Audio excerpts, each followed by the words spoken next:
kill myself, and I just want my family to know where to find me. He said he was cleared. Robinson County said he was cleared. I think we knew deep down all along that the FBI was investigating. My wife has passed away. Yeah, it was self-induced, and it was up in North Carolina. Waiting for this day for 6 months.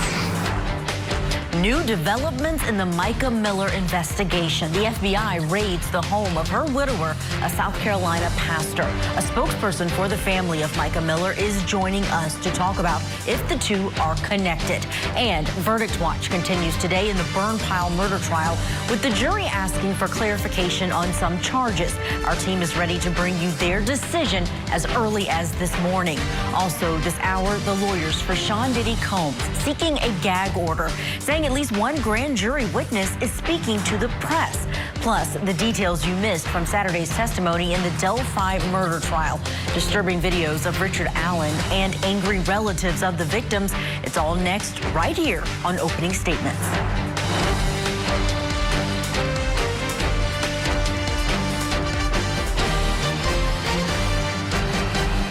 Welcome to Opening Statements. I'm Julia Janae in for Julie Grant this morning. Thank you so much for being with us on this Monday morning. And just like in an actual trial, we are getting you ready for this day full of trial coverage here on Court TV. We have some new proceedings that we'll be diving into this week, and we are waiting for one to wrap up. We have more on that in just a moment. But first, let's lay it all out and take a look at your daily docket. This case is about Gary Wayne Ferris. And you're here because Melody Ferris shot him, concealed his death by putting him on a burn pile on their property like he was trash. In Georgia, the jury deliberations in the burn pile murder trial against Melody Ferris get back underway this morning at 9 a.m. Also in Indiana, it's day 4 of the defense's case in the Delphi murder trials. No cameras allowed inside of that courtroom, so we have Court TV's senior producer Barbara McDonald on deck as our eyes and ears inside of that courtroom with updates throughout the day. We're also in California, where a new trial we're tracking called the Killed in the Crosswalk murder trial for Brandon Janik is underway. This defendant is accused of a fatal hit and run that killed a beloved San Diego bartender. That trial is going to get underway at noon Eastern. Also, the fate of defendant Melody Ferris is in the hands of the jury, and that's our top story. This jury is going to be returning after a weekend off. They've been at it for 4 days now. This will be the 4th day. Court TV's crime and justice correspondent Matt Johnson has the latest from right there in Canton, Georgia. Good morning. Today begins day 4 of deliberations in the burn pile murder trial playing out here in Cherokee County, Georgia. And now the jury focused on the letter of the law. The fate of defendant Melody Ferris now in the hands of the Georgia jury. Ferris faces several counts, including malice murder, felony murder, aggravated assault with a deadly weapon, concealing the death of another, and making false statements, which could lead to life behind bars. During the first 2 days of deliberations last week, the jury of 6 men and 6 women asked for digital evidence, recorded police interviews, and a phone call between the defendant and her then boyfriend, Rusty Barton. On Friday, the jury asked for the legal definition of the charges. All right, can we have the legal definition of each charge as included in the indictment? That's what happened in my last trial. They asked for that, and then they asked for them again, and then I broke down and gave them in writing. Of the things that I have in writing, that's probably the thing I'm most comfortable with, but I will, y'all can tell me how you want to do it, whether we want to read it to them and give it to them in writing, or just read it to them and wait for them to ask the second time before I give it to them in writing. Just send it to them. In writing. Do y'all want me to bring them in to do that, or you just want me to print it out and give it to y'all and let y'all look at it and give it to them? I think print it out. It's the same version you got. All right.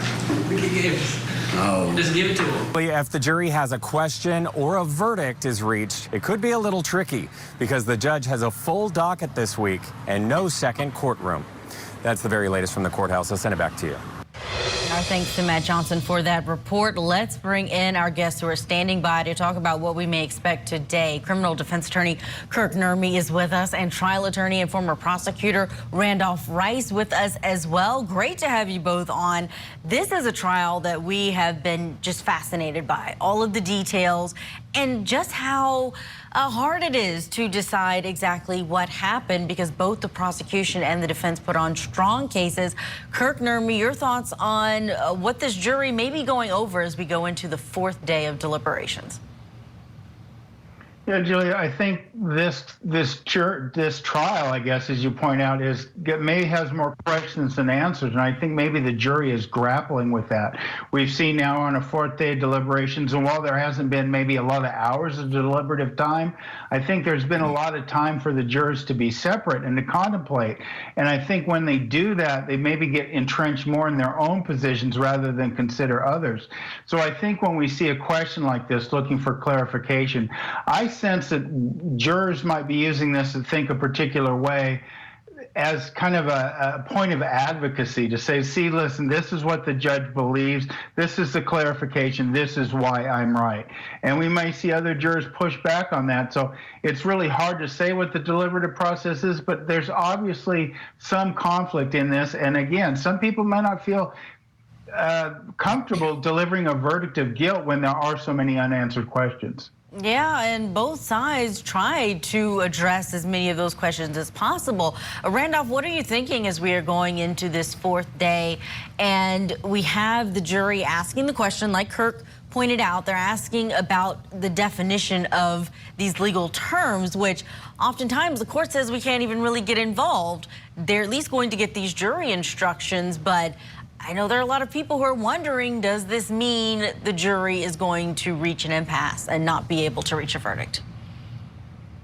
Yeah, I think Kirk makes some great points there. And I think you could almost hear it in the defense attorney, in Melody Ferris's attorney's response when the judge asked how they wanted the instructions to be sent back. He almost seemed giggly happy, because I think he knows that this is a good sign for his client. The fact that, one, they've taken so long, and two, they're asking these very specific questions. I think that they are feeling good about this. You know, a quick verdict is often good for the state. A long, drawn-out one means that they're back there, they're deliberating. They cannot agree. They can't come to a consensus, which means there's a holdout. Now, which way that holdout may be, is it, 11 say guilty and 1 says not guilty? We obviously don't know that right now. But if I'm the defense, I'm feeling really good about this. I like these questions if I'm the defense. So, we just have to wait and see today where it may fall. Granted, they might not have a verdict today. I also think a long weekend helps them, as Kirk said, sort of solidify their beliefs, because they can go home and sleep on this, be by themselves, not have the pressure. So if I'm the defense, I'm feeling really good today. Yeah, let's listen to what Judge Cannon had to say before they went into this weekend, because some of us were expecting a Friday verdict. We get a lot of Friday verdicts here on Court TV. But here's Judge Cannon letting them go for the weekend. This is probably the most dangerous moment, especially in a case of this nature, in terms of somebody communicating and reaching out to you. We have obscured your information so nobody knows outside who you are. My bigger concern are the people who know you, who are part of your inner circle that knows that y'all are in this case. Do not let them talk to you about the case at all. Kirk Nurmi, sequestration of a jury is less and less common, but your thoughts on a trial like this one, where there might be a lot of people in Cherokee County who are paying attention to this case? Yeah, and as the judge rightly pointed out, this weekend, that's the most vulnerable time. You think about it, if a juror's in court all day, they go home, they're with their family, they've already known not to talk about it, that sort of thing.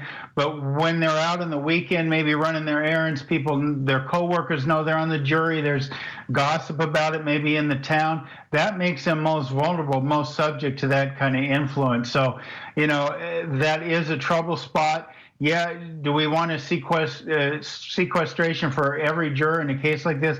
No, of course not. It's cumbersome, but it does create problems. But you have to count on the jurors to honor their oath, and if anything happens, you have to count on them to report that when they return to court, and that's also a vulnerability that could cause a mistrial. Yeah, well, they are coming back 9 a.m., so in just about an hour, they will start those deliberations again. They've had some interesting questions. You all have pointed out some of the topics that they have been looking for. And one of those that really seemed substantive is they wanted to hear again the jail calls between Melody Ferris and her boyfriend, Rusty. Let's take a listen to one of those interviews that they were paying rather close attention to. Of the last conversation, she said, Gary is in the burn pile. No, she said, he is in the burn pile. And I said, what? And she said, he's in the burn pile. And I said, do not say another word and do not tell me anything. I do not need to know. So Randolph, Rusty's testimony, so important here. He recanted. He said that that actually didn't happen. But investigators had this early on. They had that Rusty said that Melody told him that Gary was in the burn pile over 8 hours before anyone called 911. They had the blood inside of the home. They had her cheating and the money issues. But they didn't arrest her for a year, and it doesn't seem like they had any real new evidence when they did arrest her. Does this suggest to you that the prosecution didn't even think that they had enough evidence to convict back when this happened? Well, you know, we've talked about this in the weeks during the trial, that this was certainly a tough case for the prosecution. There was a lot of unknowns, the biggest one being obviously the weight of Gary, 300 pounds, and how could Melody Ferris, who was a small woman by his comparison, get him into that burn pile? So I do think that the state had a lot of questions. This was a circumstantial case for their part, but obviously they felt there was enough to move forward and try this case. You know, the defense did a great job of poking holes in the state's case, but this was not a slam dunk for the state. So, you know, they certainly put their best cards on the table, and now it's up to the jury to decide if they proved it beyond a reasonable doubt. Not a slam dunk, and I think that's why it's playing out the way it is with this jury, but they are putting in the work. We can tell from those questions we're getting from them. Kirk and Randolph, stand by. We do have to get to a break, but we have more discussion on the other side coming up on opening statements. Take a look.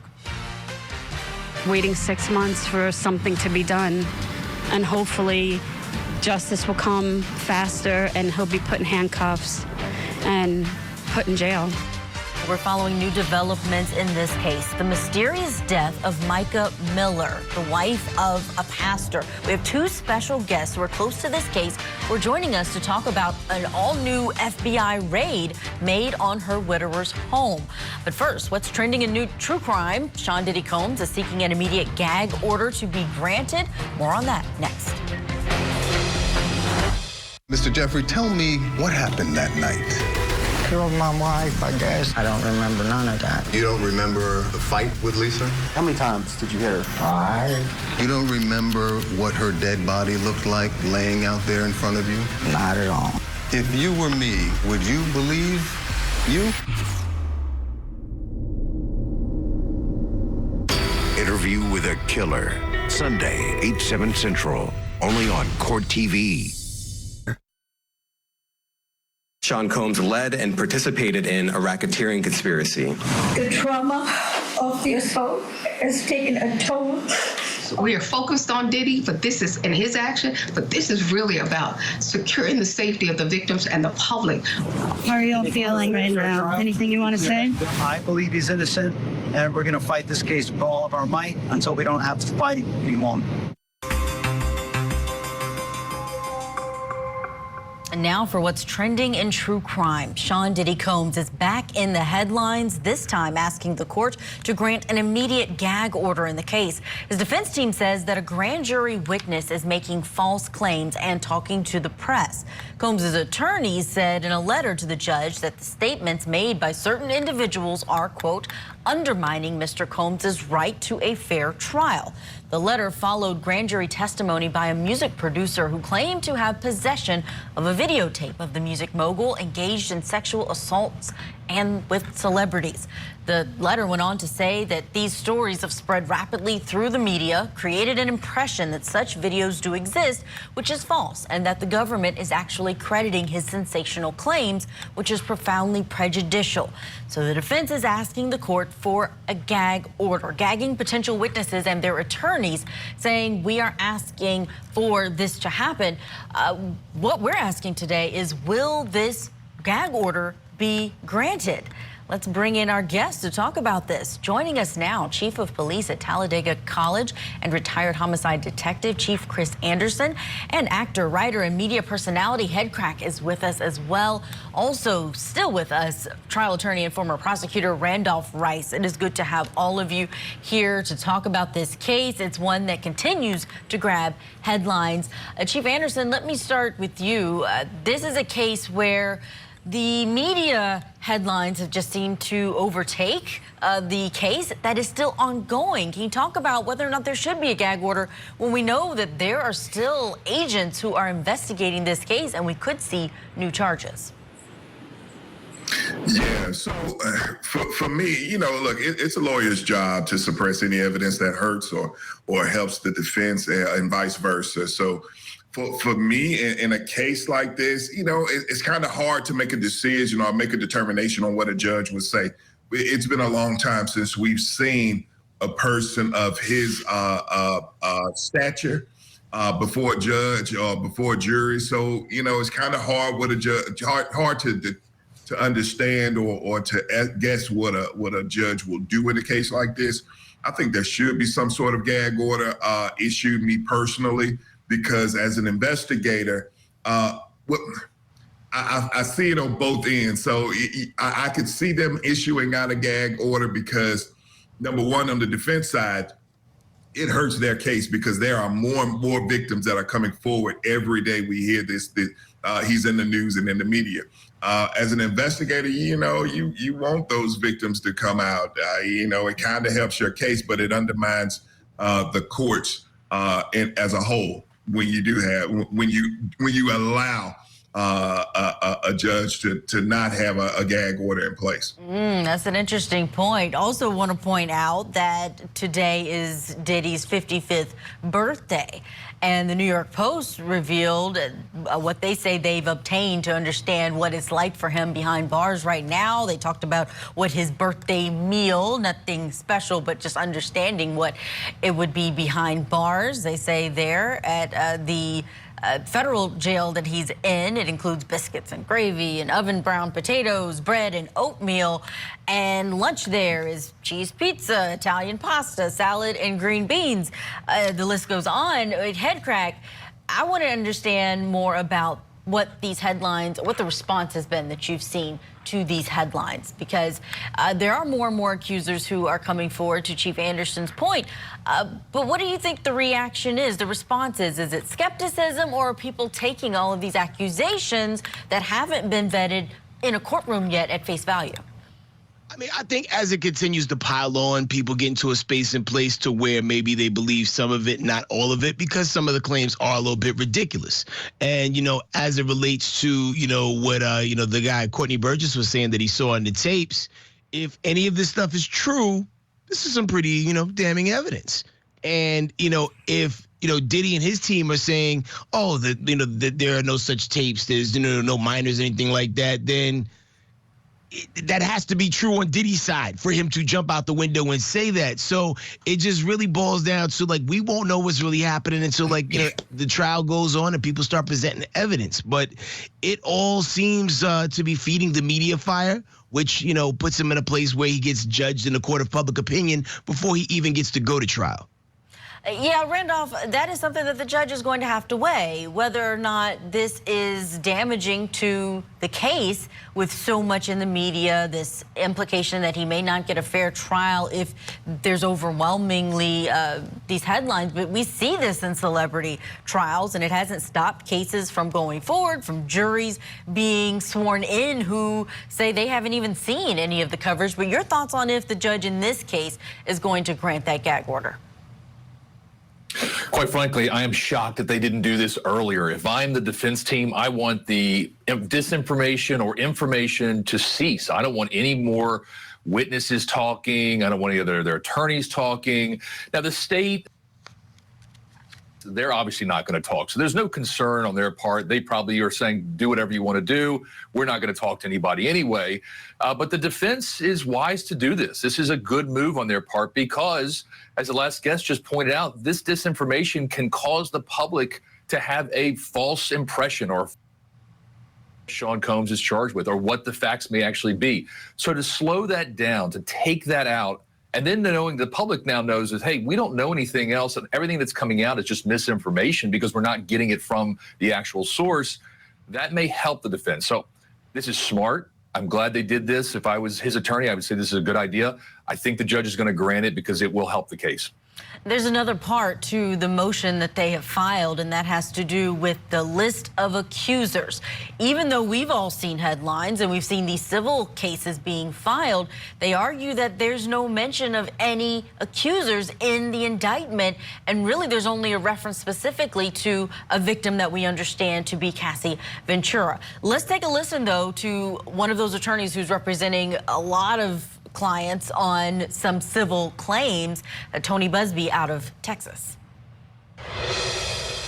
You should know, in this group, it is evenly divided between males and females. There are 60 males and 60 females who have joined us to pursue these claims as plaintiffs. When we talk about the ages of the victims when the conduct occurred, it's shocking. Our youngest victim at the time of the occurrence was 9 years old. We have an individual who was 14 years old. We have one who was 15. 25 of the 120 individuals who are plaintiffs in these cases were minors at the time of the acts complained of. Chief Anderson, does it surprise you that there isn't a list that's been turned over by the government of these accusers? Because I'm just wondering, in a typical sexual assault case, I know this is RICO, but it has sexual assault aspects to it. Would you tell a suspect who you bring in for questioning who is accusing them, especially before the charges? So I can see it from an investigative side. You want to hold back as much information as possible. You don't want to divulge who your victims are until it's absolutely necessary, because in a case like this, we have seen where the defendant or has been accused of trying to manipulate or stop persons that have been said that they were victims of not prosecuting. So when that portion of a case exists, you know, as an investigator, you have a duty to still protect those people. So yes, I can see it, them withholding that information. But on the other hand, you're going to have to turn that information over to the courts. No person can be tried in a case in a court of law without knowing who their accusers are. So that will happen eventually. And I'm sure the defense side is pushing for it to happen as sooner rather than later. So it's just interesting to watch. This case will, unless this gag order is issued, this case will be something very interesting to watch. Yeah, the prosecution says they'll get it to them by December 31st, meaning there will be more than 4 months before that May 5th trial date. So the defense saying that's not enough time. Head Crack, I want to ask you about what impact you think this is having on Sean Diddy Combs' music, his portfolio, his legacy. We saw in some cases, R. Kelly's in particular, where his music was no longer being played over the air because of allegations similar to these. Have you seen a similar situation or even a call for that to be the situation for Diddy's music, or is there a separation there? It seems like there's a separation there. I was at a Billie Eilish concert last night, and between acts, they played some Diddy music. And I turned around while I was at the concession stand like, whoa, really? Okay, this is what we doing? I mean, at the end of the day, you're innocent until proven guilty. And I guess, you know, the jury's still out on that. So we'll see in the long term of things, because a lot of the songs he did with other people. So if you cancel Diddy, you're also canceling Biggie, canceling Kim, canceling 112, Mace, all these people. It's a lot that comes with that. Absolutely. Great points. Thank you all for weighing in on this case. We're continuing to follow it as they move closer to that trial date next year. Chief Chris Anderson, Head Crack, who has a new album out, Microdose, and Randolph Rice. Thank you all for being with us. We have more ahead here on Opening Statements. We have new developments in the Mica Miller investigation. I'm about to kill myself, and I just want my family to know where to find me. The FBI was seen removing items from Mica Miller's home, the home of her widower. A spokesperson for her family and a YouTuber who was on the ground when this all happened joins us next with the details. Plus, still to come, Richard Allen's defense showed video that was so disturbing that the gallery was asked to leave the courtroom. More on this weekend's testimony in the Delphi murder trial.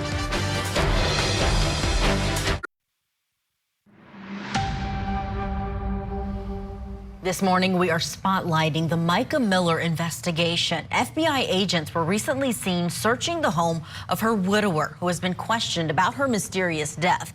More than a dozen agents were spotted removing items from the home of Pastor John Paul Miller. This happened on Friday. A crowd of protesters lined up outside of the home to watch all of this happening. And one group of women, they've been following the case and demanding answers. Take a listen.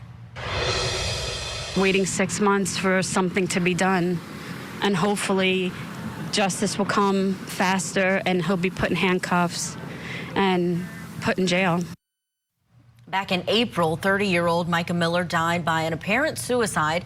Her husband addressed his congregation publicly at Solid Rock Church there in South Carolina after her death. I got a call late last night. My wife has passed away. And yeah, it was self-induced. And it was up in North Carolina. And we're going to have a funeral for her next Sunday here at 3 p.m. And so it's all I can, I'm just kind of going on adrenaline right now. So y'all pray for me and my kids and everybody. And she wasn't, y'all knew that she wasn't well mentally and that she needed her medicine that was hard to get to her. And so I'm sure there'll be more details to come. But just keep our family in your prayers. Pastor Miller was questioned and not charged in the case of his wife's death. It was ruled a suicide by officials, but some claim that he was abusive toward her, and many are left skeptical that he may have somehow had a hand in her death. He, again, has denied any involvement. And we're bringing in someone who has been there on the ground in this area, watching and tracking what has been happening, and someone who even recorded outside of the home of John Paul Miller. So we want to bring in our guest now. We have CJ, a YouTuber. We also have with us still Chief Anderson, but also CJ of the YouTube channel Evil CJ Media Investigation. So thank you both for being on. And CJ, I do want to start with you. Your reaction to this news of the FBI investigation. It was shocking and surreal both at the same time. I was working on another case at the time, and they let us know that it was going down. The craziest thing to us was it was for interstate domestic violence and not the financial crimes. So that was the biggest shocker to us. Cars up and down the road on both sides, just a lot of activity, a lot of agents out there.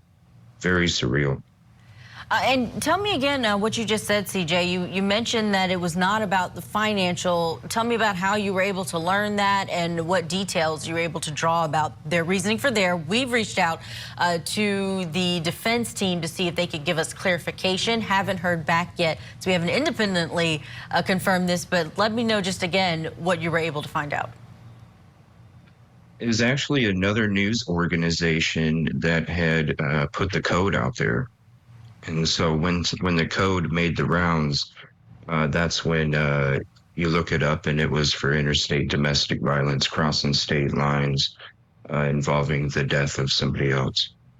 Chief Anderson, your thoughts on this stage that we're in, where it seemed that Pastor Miller had been cleared of his wife's death.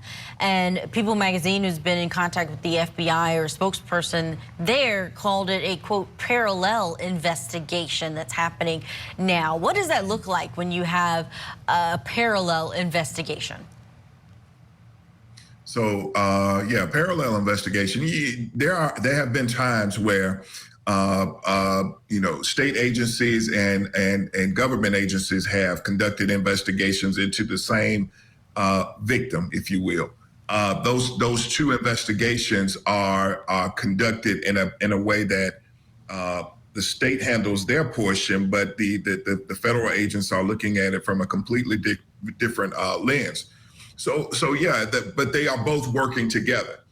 So in a case like this, I can see where they may have cleared him from physically acting in her demise, but there are other charges that could stem from her demise that he was listed as a suspect in. So yeah, but it's going to be very interesting. I've never seen a case such as this in my years of investigating cases. So this is going to be very, very interesting to see. And that's the reason why you saw the FBI going into the house and looking for physical evidence like diaries and things of that nature. She may have written something down or put something in her computer that would suggest that he had a hand in her demise.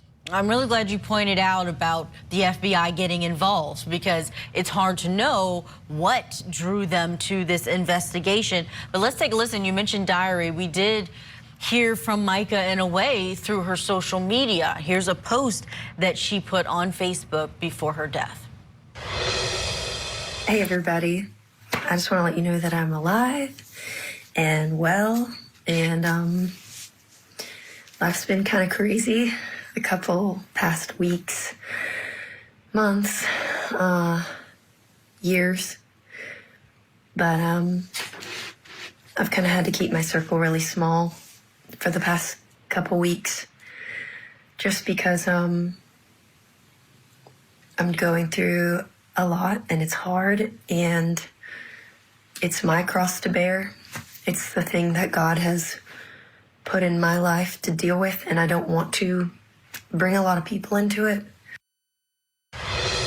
The attorneys who are representing Pastor Miller, they highlight the mental health struggles that Mica was going through, claim that there was some untreated bipolar disorder and that she was not in a good place. So they've been really leaning into that, CJ, as him not having any involvement, that there was no abuse. But what did you learn and what drew you to this investigation? Because I know we have video that you took when you were there on the ground at this home where she took her last breath. When it comes to, basically, once we came across it, me and the team, none of it made sense to us. When it comes to where the evidence was, the different, I would say, injuries, or the way that certain things happen without being too graphic to the body, and how it doesn't make sense with how her body was found. There's just a lot of things in this case that just don't make sense. And whenever myself and the team come across cases where a lot of things don't make sense, that's when we try and get in and help any way we can. It's just so sad. Like, you look at, even with, like, what you were saying about the lawyers on his side, it's almost like if you read their messages and their statements, they just get done telling you about her mental health and how it's what contributed to what took place. And then after they tell you that, they then double down again on it, just to remind you in case you forgot about the last sentence that you read. So there's a lot of interesting things that are odd and don't make sense, and that's why we're here. We're just trying to help find truth and answers. And CJ, you visited the state park as well? Yeah, we've been on location here for a good part of 5 months. I've been to Lumber River State Park 9 times now. done investigations. Here's some of it right now. We've done boots on the ground, boats on the water, trying to explore all theories, thoughts, and opinions, all avenues, and then kind of dissect what doesn't make sense or fit, and then kind of see where that leads us. Of course, that state park where she was located. Chief Anderson, just the last question about the potential for this parallel investigation that we've been talking about. Is it possible that he would be cleared completely of the death of his wife, but still face charges that relate to potential grooming? That's something that has been alleged, but not anything that he's been charged with. But a question about what was going on in their relationship leading up to her death. Oh yeah, that's absolutely possible in a case like this. There's so many layers that go into an investigation that you know, some people don't realize. And I'm glad that there is a public outcry in her death, because yes, even though she may have had mental health issues, she may not have had mental health issues, but when there is someone that is there that is pushing the buttons, knowingly pushing the buttons that causes someone's demise, that is illegal, and you could face charges.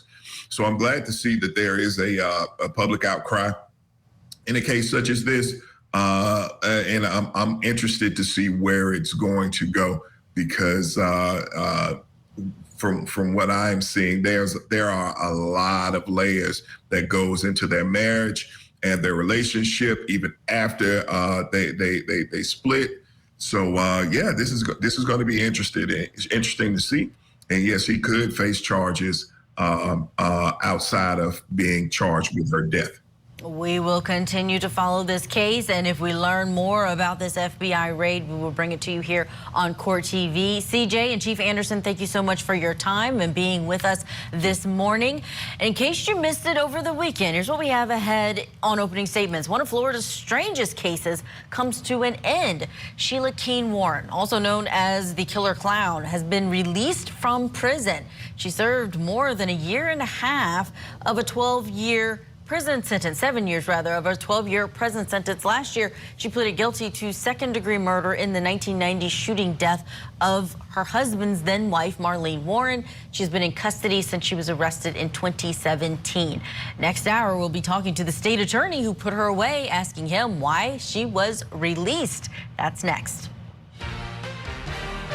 And still ahead on opening statements, the defense's case is underway in the Delphi Murders Trial. We are on the ground in Indiana with the very latest there. Don't go anywhere. Tonight on Court TV. I'm Vinny Politan. Welcome to Closing Arguments. We have a big hour ahead here. Your deplorable actions are unforgivable. The community still doesn't know how this Boston police officer died. He can't prove one element of his case. It was a dramatic day, a dramatic moment inside the courtroom. What's happening here? It's unreal. Let me show you exactly what happened. Closing Arguments with Vinny Politan. Tonight at 8/7 Central. Only on Court TV.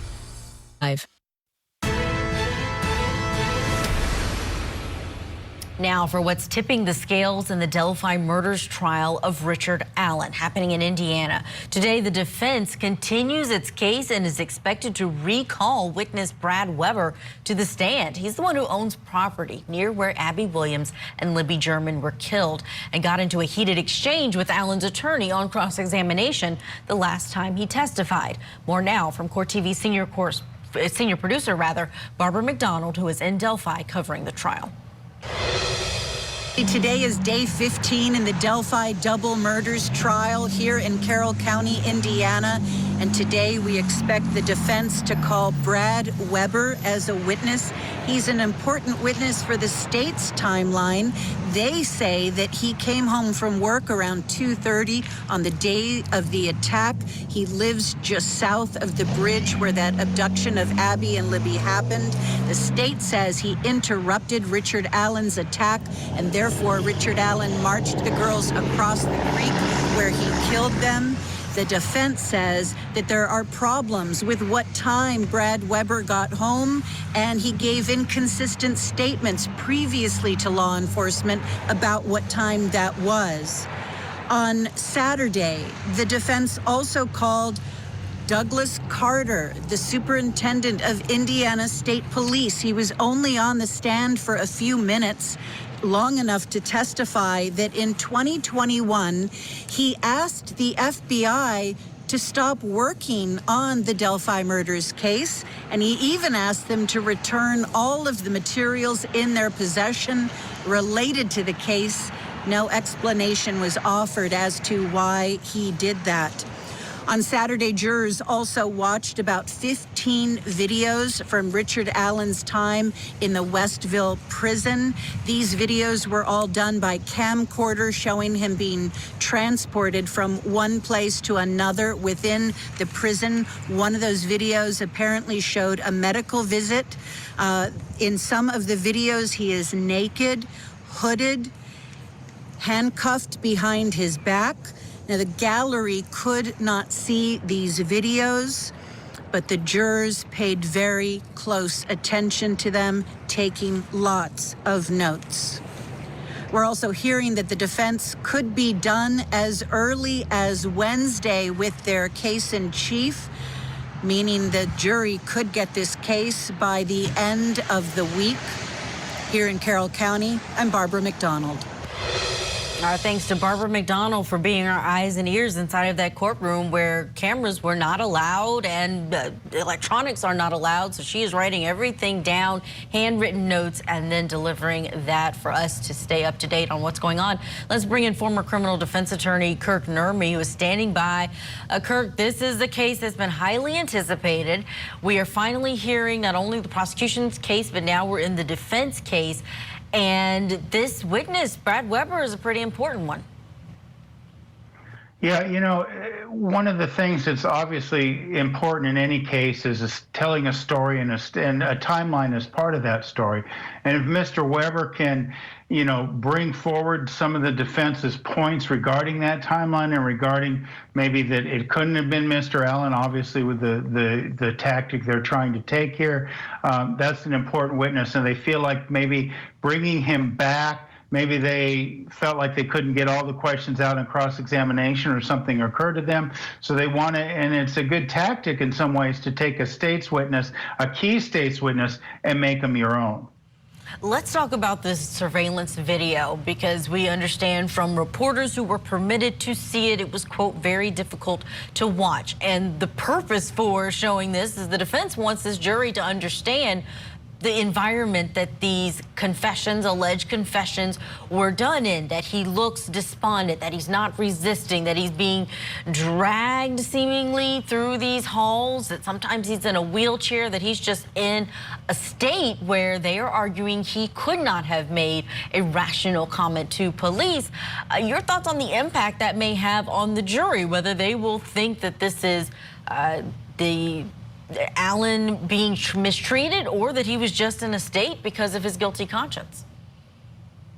Well, you know, it's hard to say, but obviously, you know, when we talk about the justice in this case, we talk about not just the destination, because I think they probably have the right person on trial, but the journey, right? That's really what justice is just about the journey. And we think about this journey, it's really beneath the dignity of the United States criminal justice system to torture a man in the way Mr. Allen was tortured, and the confession that came therefrom, right? Now, given that he had details that only the killer would know and things like that, I think the jury will certainly consider that they might be valid. But the way the jury, you know, as Barbara reported, is taking notes and things like that, they know, they can see, it doesn't really even take expert testimony to see how much Mr. Allen's conditions of confinement were torturous and could elicit a false confession in order to end that torture.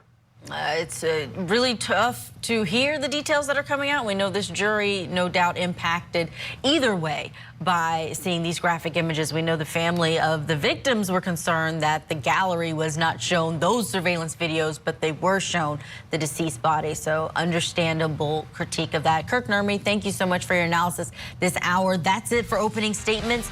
You can go back and watch, share this episode. Go to CourtTV.com, click on the shows tab.